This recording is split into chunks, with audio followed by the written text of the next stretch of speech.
할렐루야. 9월 10일 목요일입니다. 예레미야 30장 12절부터 24절까지 말씀을 먼저 읽겠습니다. 예레미야 30장 12절에서 24절까지 말씀입니다. 여호와께서 이와 같이 말씀하시니라. 네 상처는 고칠 수 없고 네 부상은 중하도다. 네 송사를 처리할 재판관이 없고 네 상처에는 약도 없고 처방도 없도다. 너를 사랑하던 자가 다 너를 잊고 찾지 아니하니 이는 네 악행이 많고 네 죄가 많기 때문에 나는 네 원수가 당할 고난을 네가 받게 하며 잔인한 징계를 내렸도다. 너는 어찌하여 네 상처 때문에 부르짖느냐? 네 고통이 심하도다. 네 악행이 많고 네 죄가 허다함으로 내가 이 일을 너에게 행하였느니라. 그러므로 너를 먹는 모든 자는 잡아먹힐 것이며 네 모든 대적은 사로잡혀 갈 것이고 너에게서 탈취해 간 자는 탈취를 당할 것이며 너에게서 노략질한 모든 자는 노략물이 되리라. 여호와의 말씀이니라. 그들이 쫓겨난 자라 하매 시온을 찾는 자가 없은즉 내가 너를 상처로부터 새 살이 돋아나게 하여 너를 고쳐주리라. 여호와께서 말씀하시니라. 보라, 내가 야곱 장막의 포로들을 돌아오게 할 것이고 그 거처들의 사랑을 베풀 것이라.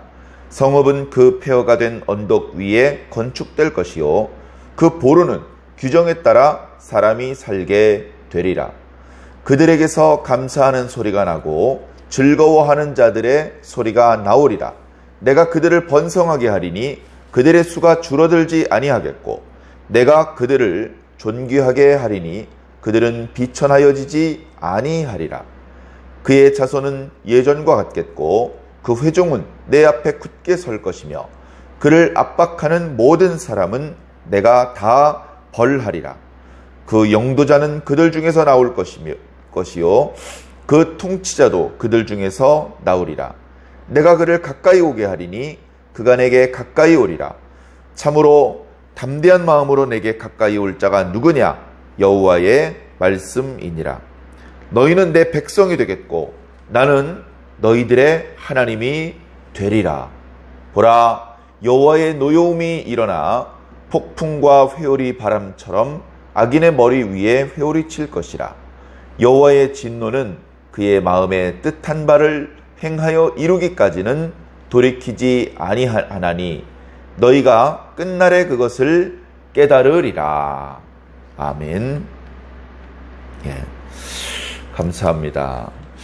하나님의 말씀, 하나님의 선지자를 통해서 주시는 말씀, 하나님께서 보내신 선지자가 우리가 알고 있는, 우리가 그 이름과 행적을 알고 있는 선지자들 뿐이다. 그렇게 생각하면 안 되겠죠.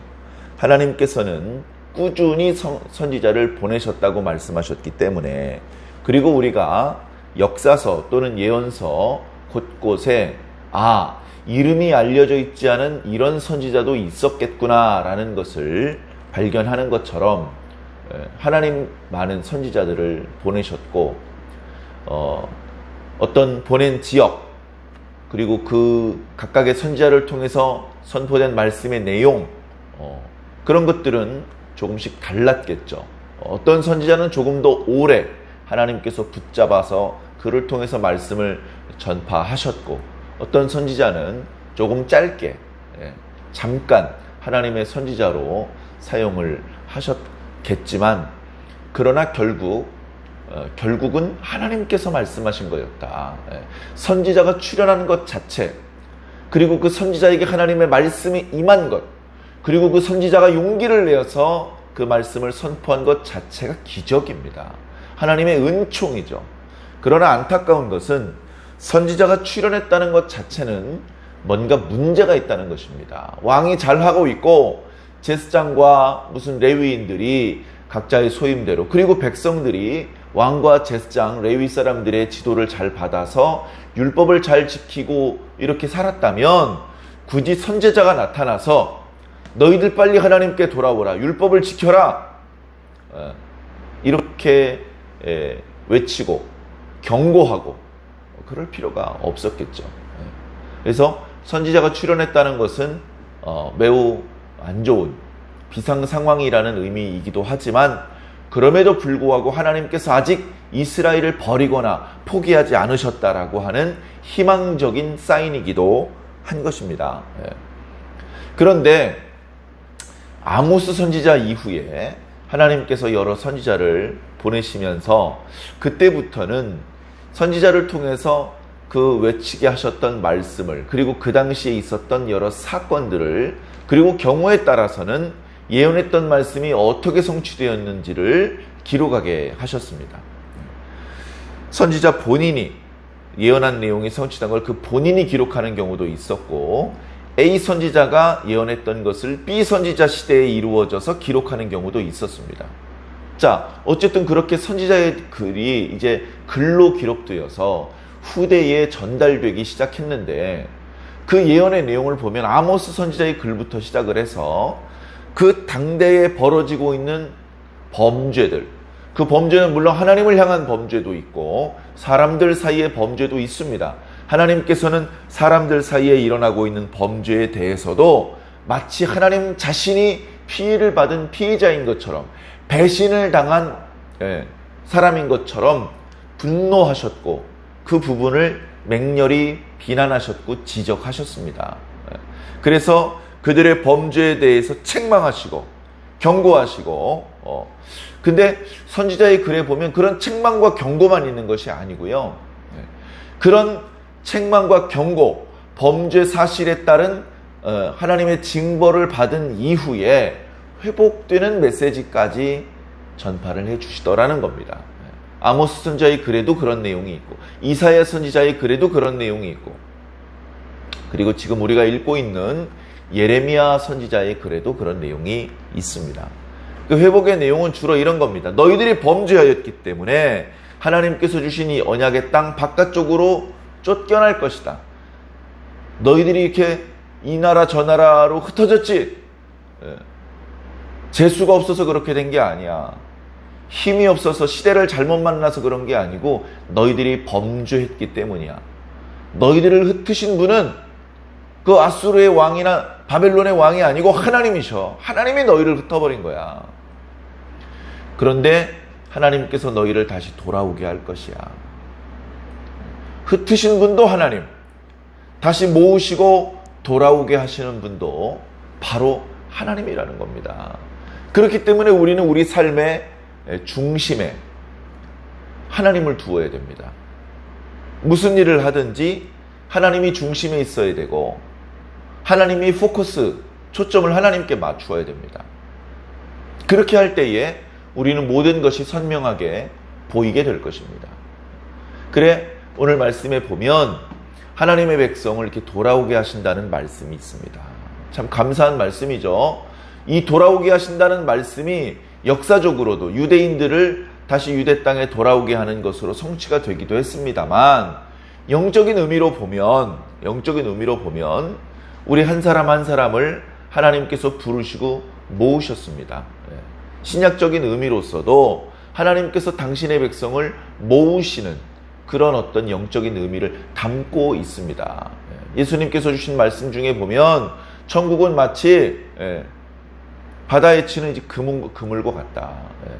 바닷속에 아무 장애물이 없을 때 물고기들이 자유롭게 헤엄치죠. 근데 거기에 이제 그물이 던져집니다. 그러면 전처럼 이렇게 헤엄치고 다니던 물고기들이 그물에 막혀가지고 더 못 가겠죠.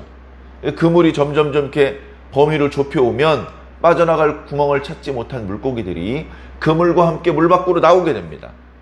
그렇게 이 세상에 그냥 흩어져서 살고 있을 것만 같았던 사람들 중에서 하나님께서 당신의 백성들을 모으시는 것이죠. 우리는 하나님이 던진 말씀이라고 하는 그물에 붙잡혀서 하나님께 이렇게 모여진 자들입니다. 물론 그 그물에 한번 붙잡혔다고 끝나는 것이 아닙니다.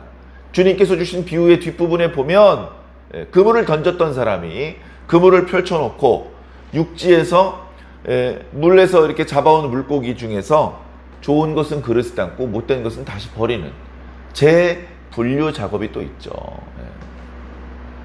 물고기 같았으면 다시 바다로 돌아가는 것을 행운이라고 생각을 하겠지만 사실은 불합격 판정을 받았기 때문에 버려지는 것입니다. 우리는 하나님의 손에 이끌려 모아졌다가 다시 버려지기를 바라지 않습니다. 전에는 하나님께서 우리를 붙잡아서 당신 편으로 강제로 당겨 오실 때 버둥거리고 빠져나가려고 처음에는 했을 겁니다. 그러나 우리를 부르신 하나님이 누구신지, 그 하나님께서 나에게 얼마나 좋은 것을 주기 위해서 부르셨는지 그런 것들을 느끼고 깨달으면서 이제는 더 이상 하나님에게 버려지고 다시 하나님 반대편으로 나가고 싶어 하지 않습니다. 하나님께 더 가까이 나가기를 바라고 하나님께서 우리에게 궁극적으로 주시려는 그 구원과 은혜를 누리기를 소망합니다. 그래 구약 성경에 여러 선지자들의 글을 통해서 흩어졌던 하나님의 언약 백성들을 하나님께서 잊지 않고 다시 돌아오게 하시는 말씀을 들으면 영적으로 잃어버린 양이나 다름없었던 나를 부르시는 주님이 생각나고, 주님께서 나를 이렇게 부르시기 위해서 이렇게 애를 쓰시는구나, 주님께서 이렇게나 나를 사랑하시는구나 라는 것들을 느끼면서 감사하게 되는 것이죠. 먼 옛날에 주셨던 예레미야 선지자의 글이라고 해서 남의 이야기처럼 읽지 말고 바로 오늘 나에게 주시는 말씀이구나 라고 받아주시면 큰 은혜가 될 줄로 믿습니다. 이제 말씀을 보면요, 이 말씀이 이제 지난 시간에 묵상했던 말씀과 이어지는 말씀이거든요. 지난 시간에 30장 이제 앞부분의 말씀에 하나님의 백성에게 큰 두려움이 있습니다. 무서워 떠는 자의 소리를 들으니 두려움이요 평안함이 아니로다. 자식을 해산하는 남자가 있다고 들었냐? 없지. 근데 너희들은 손을 허리에 대고 마치 해산을 처음 겪는 여인이 언제 또 통증이 올지 몰라서 두려워하고 불안해하는 것처럼 얼굴이 겁에 질려 새파래졌느냐? 그렇게 이제 이야기를 합니다. 그러나 하나님께서 그렇게 두려워하고 또 고통 중에 떨어져 있던 하나님의 백성들을 결국은 건져낼 것이다. 결국은 그 환난에서 그들을 구하여 낼 것이다. 그들을 괴롭히던 이방인들의 멍에를 꺾을 것이고 그들을 결박하던 포박을 끊을 것이다. 잠깐 동안은 이방인을 섬기겠지만 다시는 이방인을 섬기지 않고 너희 하나님 여호와를 섬길 것이다. 잠깐 동안은 이방의 통치자를 따르겠지만 앞으로는 너희의 왕 다윗을 따르게 될 것이다. 그렇기 때문에 두려워하거나 놀라지 말라. 다시는 너희를 두렵게 하지 못하게 할 것이고 너희를 평안하게 할 것이다. 그런데 이제 마지막 부분 11절에 보면 이런 말씀이 있죠. 이는 여호와의 말씀이라. 내가 너와 함께 있어 너를 구원할 것이라. 너를 흩었던 그 모든 이방을 내가 멸망시키리라. 그런데 그럴지라도 너만은 완전히 멸망시키지 않겠다. 남겨놓겠다. 그렇지만 내가 법에 따라 너를 징계할 것이며 그리고 결코 무죄한 자로만 여기지는 않겠다. 그러니까 하나님의 백성이 언약의 땅 밖으로 나가서 포로처럼 죄인처럼 노예처럼 이방의 압제자들을 섬기며 그렇게 이제 지내는 기간이 있습니다. 고난의 기간, 환난의 기간, 징계의 기간이죠. 재수 없어서 아니면 좀 더 강한 민족으로 단련시키기 위해서 그런 목적이 아니고 죄를 지은 형벌로 그렇게 쫓겨나가는 겁니다. 그렇기 때문에 거기서 호의호식하고 잠깐 시간만 보내는 것이 아니고 실질적인 고난이 그들에게 임한다는 것입니다. 그 실질적인 고통이 임하는 이야기가 이제 오늘 본문에 나오는 것이죠. 네 상처는 고칠 수가 없다. 네 부상은 중하다. 너의 송사를 처리해줄 억울함을 풀어줄 재판관 없다. 네 상처는 약도 없고 처방도 없다. 비록 한시적인 징계라고는 하시지만 하나님께서 내리시는 징계가 결코 유다 백성들에게 호락호락한 것이 아닙니다. 이거 우리 정신 차리라고 회초리로 몇 대 때려주시는 그런 건데, 근데 맞으면서 느끼기는 이러다 죽겠구나 싶은 정도로 엄청난 환난이 그들에게는 되는 것이죠. 14절에 보니까 너를 사랑하던 자가 다 너를 잊고 다시는 찾아오지 않는다. 우리는 예레미야가 멍에를 자기 몸에 묶고서 유다와 동맹을 맺으려는 에돔과 모압과 암몬과 두로와 시돈 왕이 보낸 사신들 이야기를 묵상을 했었습니다. 그들이 이제 바벨론과 스스로의 힘만으로 대항할 수 없기 때문에 동맹을 형성을 해서 대항을 해보려는 그런 것이죠. 그 중심에 유다가 있었습니다. 유다 형님, 그래도 형님이 우리 중에선 제일 단단하시잖아요. 우리가 도울게요. 우리가 병사를 댈게요. 우리가 돈을 댈게요. 우리 한번 힘을 합쳐서 저 바벨론을 한번 대항해 봅시다. 그 중심에 유다가 형님 노릇을 잠깐 했었습니다.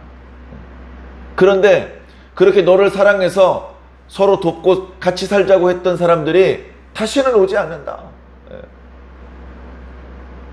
역사적으로는 유다 주변에 여러 사람들을 말하는 것일 것이고, 또 환난당하는 당신의 백성들 중에 지인들이 다 끊어지는 그런 이제 상황을 말씀하시는 것이죠.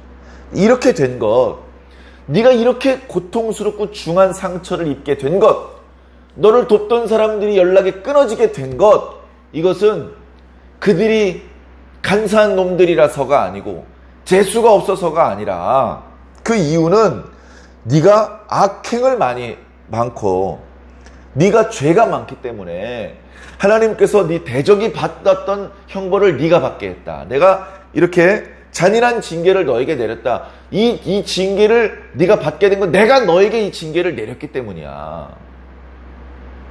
하나님 왜 그렇게 심한 징계를 내렸습니까? 네가 악행을 많이 저질렀잖아. 네가 죄가 많잖아. 이 말씀은 15절에 또 반복됩니다. 뭐라고 말씀하십니까? 네 악행이 많고 네 죄가 허다함으로 내가 이 일을 너에게 행하였다. 두 번이나 반복된 것은요, 강조하는 말씀입니다. 우리가 절대 놓치거나 흘려 지나치면 안 되는 말씀입니다. 우리 예수 그리스도를 믿음으로 구주로 영접하고 하나님의 백성 되지 않았습니까? 하나님을 아버지라고 부르고 있지 않습니까? 그런 우리도 악행을 많이 저지르고 죄를 허다하게 지으면 어찌 하나님의 징계를 피할 수 있겠습니까? 징계가 오히려 사랑이죠. 징계조차 내리지 않고 그냥 내치시면 그걸로 끝나는 겁니다. 징계해서라도 다시 고치고 바로 잡아서 구원시키려 하시는 것은 하나님의 사랑이죠. 그러나 징계는 만만한 것이 아닐 겁니다. 이거 징계라 그러시더니 사형인가? 이러다 죽는 건가? 이런 느낌이 들 정도로 혹독한 잔인한 징계가 될 수도 있을 것입니다. 그러니까 아이고 징계 받았으면 됐어. 이제 살았어. 좀 힘들긴 하겠지만 다시 예전처럼 돌아갈 수 있어. 그렇게 만만하게 생각할 것이 아니라 애초에 악행을 멈추고 허다한 죄를 회개해야 됩니다. 그런 짓거리를 하려는 자리에서 돌이켜야 됩니다. 우리는 이 말씀을 통해서 분명한 교훈을 얻어야 됩니다. 돌이켜야 되는구나. 내가 지금 예수 믿은 지가 40년인데 아직도 나에게 하나님께서 원하지 않는, 싫어하시는 그런 모습이 있구나. 이런 건 버려야 되겠구나. 이런 거는 이제 그만둬야 되겠구나. 이런 것들을 빨리 깨우쳐야 됩니다. 하나님께서 지적하시기 전에, 다 사람들이 보는 앞에서 폭로하시기 전에 스스로 깨닫고 스스로 뉘우치고 스스로 돌이켜야 됩니다. 그러면 하나님의 잔인한 징계는 피할 수 있습니다. 하나님께서 너그럽게 용서해 주시고 고쳐 주실 수 있습니다. 오늘 말씀에 이어지는 16절 이하의 말씀을 보면 참 감사한 말씀이죠. 하나님의 백성들이 회복되는 이야기가 나옵니다. 하나님의 백성들이 회복되는 이야기가 나옵니다. 자, 어떤 내용이 나오죠? 먼저 하나님의 백성을 괴롭히던 이방인들, 그들을 먼저 박살내십니다. 그러니까 우리를 괴롭히던 이방인들이 박살나는 것을 보면 우리의 구원이 가까웠다는 것을 느낄 수 있는 것이죠. 우리를 괴롭히던 이방인들이 여전히 건재하다면 하나님의 백성이 그 불안감을 어떻게 떨칠 수 있겠습니까?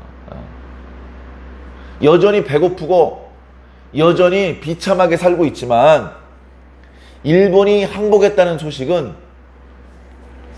당시 조선 사람들을 열광하게 만들었습니다. 여전히 먹을 게 없는데 자신들을 괴롭히고 이렇게 비참하게 만든 원인 제공자들이 더 이상은 우리를 괴롭히지 않고 우리 땅 밖으로 다 나간다. 얼마나 행복한 소식입니까? 그렇게 행복은 완성되는 것은 아니지만 시작되는 것이죠. 한번 말씀을 읽어볼까요? 그러므로 15절에서 16절로 넘어갈 때 그러므로라는 말은 자연스럽진 않습니다. 이 말은 주로 너희들이 이렇게 죄를 많이 지었지 그렇기 때문에 내가 너희에게 이런 죄를 형벌을 가한다. 이렇게 마치 법정에서 죄를 나열하고 이제 형을 선고할 때 그때 쓰는 이제 단어인데요. 그런데 죄는 유다 백성들이 지었는데 형벌은 이방인들이 받는 것처럼 그렇게 묘사가 되고 있습니다. 그래서 어쩌면 그러므로보다는 그러나 이렇게 읽는 게 자연스러울 수도 있습니다.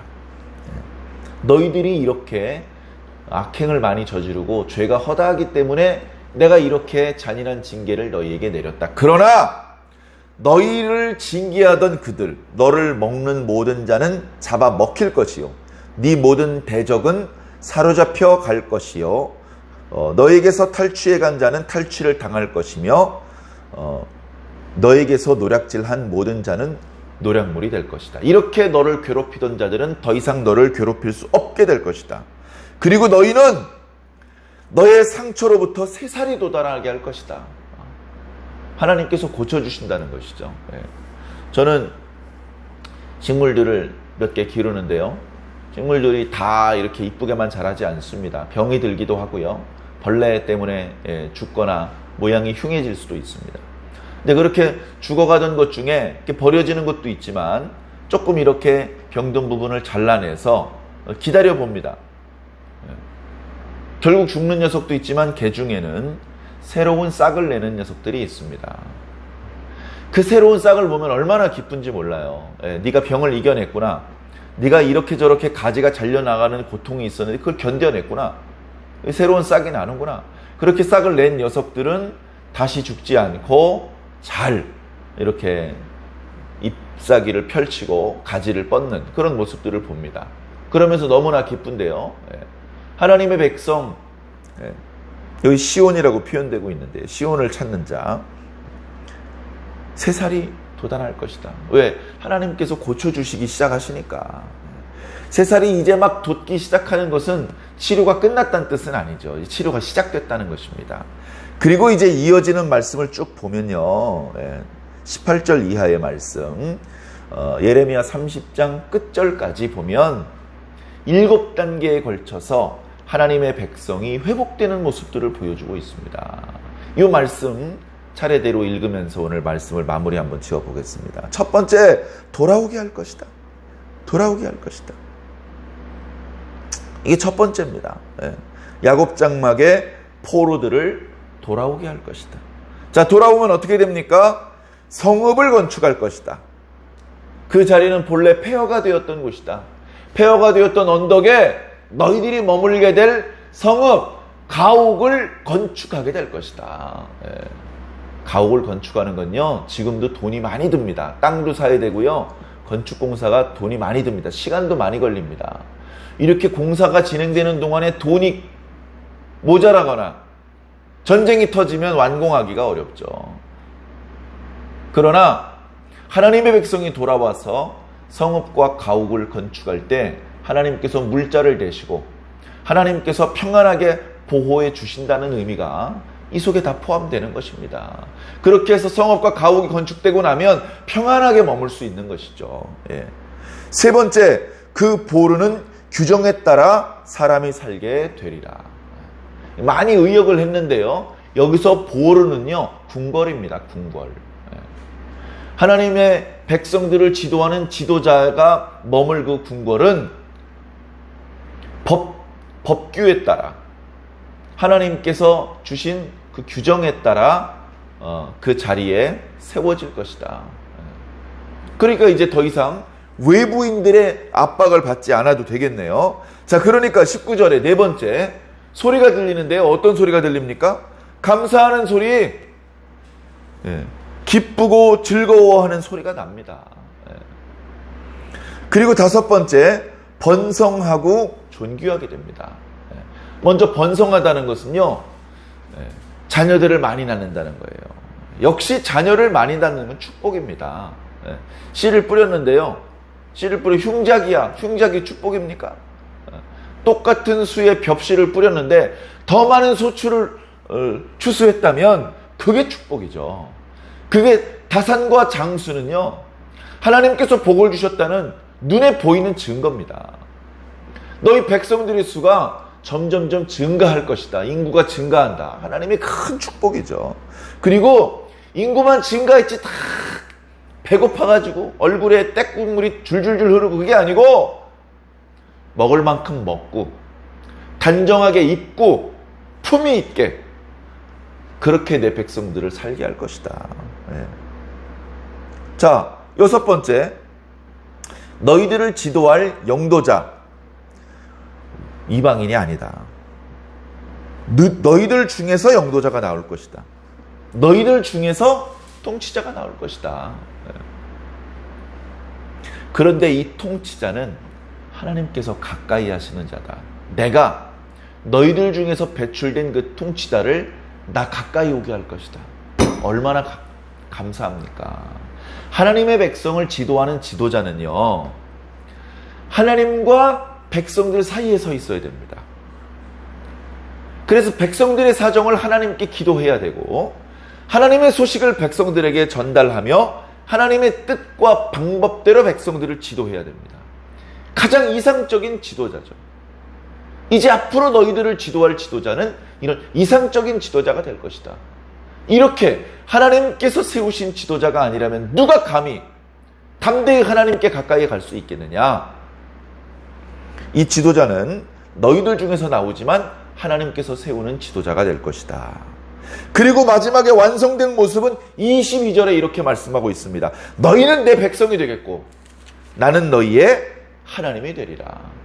모든 언약이 성취가 된 모습, 모든 관계가 회복된 모습을 예레미야서는, 그리고 성경은 이렇게 표현하고 있습니다.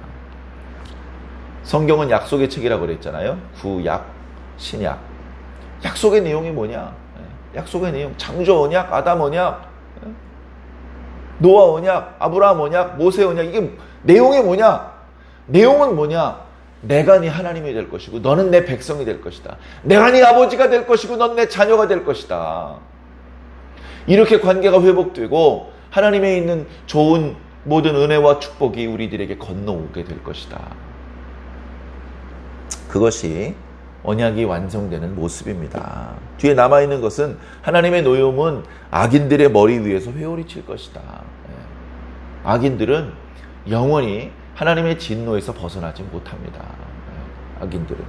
그 말씀으로 오늘 이제 본문 말씀이 마무리되고 있습니다. 자, 그렇다면 하나님의 백성 이스라엘이 어떻게 이런 축복을 얻게 되었죠? 어떻게 흩어졌던 나라에서 돌아왔고 가옥이 건축되고 보루가 세워지고 사람들이 살고 또 즐거워하는 감사하는 소리를 내고 또 번성하고 존귀해지고 자기들 가운데서 통치자가 배출되고 하나님과의 관계가 회복되어서 우리는 하나님의 백성, 하나님은 우리의 하나님이 되시고 어떻게 이런 은혜를 얻게 되었죠? 이스라엘이 충분히 죗값을 치렀기 때문입니까? 완벽히 회개했기 때문입니까? 그런 건 아닌 것 같아요. 다시 잠깐 앞부분으로 돌아와서 15절을 보면 너는 어찌하여 네 상처 때문에 부르짖느냐? 네 고통이 심하도다. 뭔가 상처의 고통 때문에 부르짖는데 이 표현을 보면 충분히 회개하는 것 같지는 않습니다. 하나님, 제가 이렇게 하나님께 죄를 지었군요. 악을 저질렀군요. 주님 용서해 주시옵소서. 이런 회개의 부르짖음은 아닌 것 같아요. 그냥 단순히 아프니까 아프다, 아프니까 부르짖는 것이죠. 어찌 보면 충분히 완전히 회개한 것은 아니지만 하나님께서는 당신의 자비하심, 당신의 신실하심 때문에 이런 구원의 은총을 베풀어 주시는 것입니다. 그렇기 때문에 우리는요, 아까 분명히 교훈을 받아야 된다는 말씀을 드렸던 것처럼 다시는 악행을 저지르고 죄를 허다하게 짓는 그런 실수를 저지르면 안 될 것 같습니다.